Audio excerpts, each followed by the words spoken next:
Grab your chair. Where we're going to go into is pretty much entirely the thoracic part of your spine, okay? So if you use your knees as our little anchoring points here, that's a good way of making sure that we're essentially going to keep this motion coming from the T-spine rather than this motion here, which hopefully you can see is just me going front to back in my shoulder blades. So this is loads of movement for my shoulder blades, not much movement whatsoever coming from my thoracic spine, okay? So what I'm going to do is just elevate one knee and just wrap both of my hands around the knee, okay? Now what that's doing is that's fixing my shoulders in place. What I'll then do from there is that similar motion, so I'm going to drop my chin to my chest and then pressing my breastbone back towards the back of my chair, okay? So my shoulders are fixed in position, drop my chin to my chest and let my breastbone press back, back, back, back, back. And then on the reverse of that, I'm just going to drive my chest forwards in between my shoulder blades. So my shoulder blades are pinching together, but not because I'm drawing them back, but because I'm pressing my chest forwards. Then I'm going to drop chin to chest again and press my breastbone back. And then I'm going to move, I'm going to glide my chest, my breastbone forwards. I've not got a huge amount of pull or push happening actually on this knee either. Like I say, what it's doing is just it's stopping me doing this motion where I feel like I'm doing a lot of moving through that thoracic spine, but actually it's all just coming from the shoulder girdle, okay?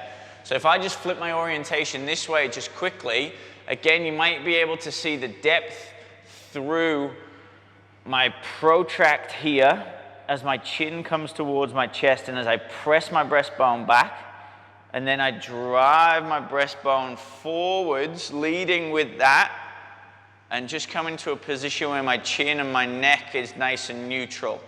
I press back, chin to chest, separating the shoulder blades out, and then I glide, move the chest forwards in between my shoulders. Have a go working off of the other knee as well, just from that comparison's sake. It doesn't really change much about it, but just so you can see how your brain actually will program this in as much as anything else. So again, I'm fixing my hands, fixing my shoulders through the position of my hands on my knee. I drop my chin to my chest and I let my mid and upper back just drop back towards the back of the chair.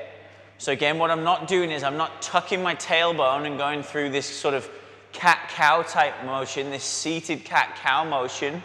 This is entirely coming from this thoracic part of my spine. Now again, you might find that the movement you get is only sort of this, which is fine, as long as it's isolated into the T-spine, okay? So again, breath out, drop chin to chest. And then you breath in to allow the chest to glide itself forwards. Again, what I'm not doing is I'm not pulling my knee up, which gives me that appearance of my T-spine moving. It's all coming from in this rib cage.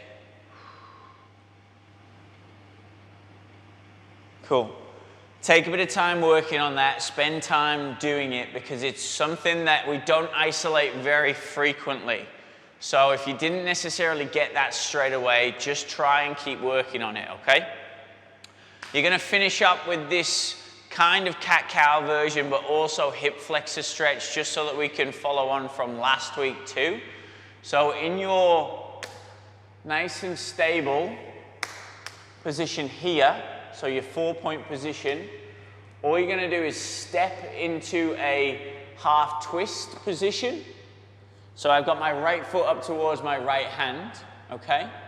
From there, I'm going into that cat-cow movement so that my torso from there starts to undulate through one and the other.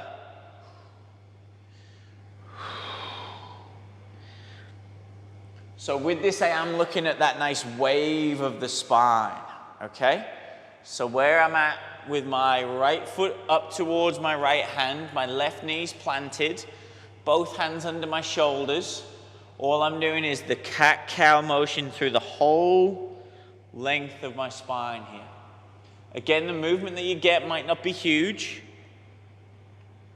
but really think about pressing down into the floor to allow yourself to separate the shoulder blades, and then think about the belly dropping and the chest raising.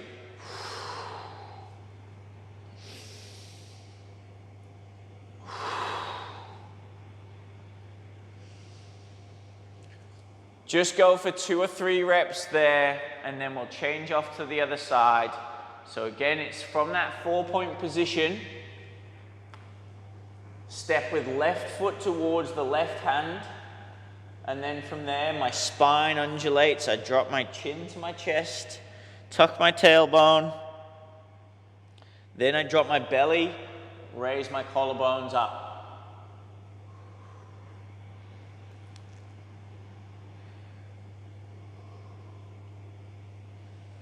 If you like just the idea of having that normal set cat-cow, of course, just jump into that at any point that you need to.